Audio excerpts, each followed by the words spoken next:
Deputy election commissioner Gyanesh Bharti রবিবার সকালে দিল্লি থেকে শহরে চলে এলেন। জ্ঞানেশ ভারতী নির্বাচনের আগে শহরে আসে নির্বাচন কমিশনের ফুল বেঞ্চ, তারই অংশ হতে শহরে ডেপুটি ইলেকশন কমিশনার রবিবার নির্বাচন কমিশনের ফুল বেঞ্চের আসার কথা, তার আগে জ্ঞানেশ ভারতী এসে পৌঁছেছেন। শান্তনু শাহ রয়েছেন আমার সঙ্গে। শান্তনু, ঠিক কি ছবি, কখন এলেন?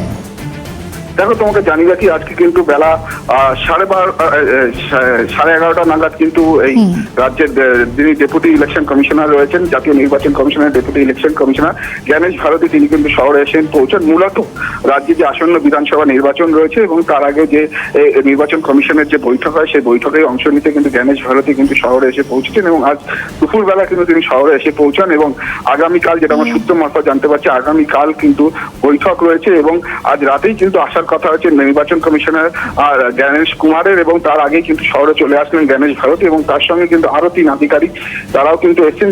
যেটা জানা যাচ্ছে যে এরা হলেন এস.বি. যোশী, মনোজ সি এবং অভিনব আগরওয়াল, তারাও কিন্তু নির্বাচন কমিশনের আধিকারিক। এরাও কিন্তু 3 জন এলেন জ্ঞানেশ ভারতীর সঙ্গে।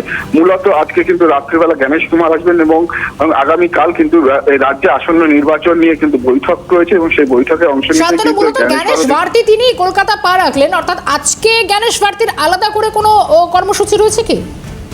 দেখো, এখনো পর্যন্ত কিন্তু আমার সূত্র মারফত সেই রকম কোনো খবর পাইনি আজকে তার কোনো কর্মসূচি আছে বলে, এবং যেটা জানা যাচ্ছে যে আগামীকাল কিন্তু তার কর্মসূচি রয়েছে এবং নির্বাচন কমিশনের যে ফুল বেঞ্চ আসছে আজ রাত্রিবেলা এবং তারপরে আগামীকাল কিন্তু বৈঠক হবে এবং সেই বৈঠকে অংশ নিতে কিন্তু জ্ঞানেশ ভারতী এলেন এবং তার সঙ্গে আরো 3 আধিকারিক, এবং আজ রাতেই কিন্তু জ্ঞানেশ কুমার আসবেন এবং তারপরে আগামীকাল এই বৈঠক হবে বলে আমরা জানতে পারছি।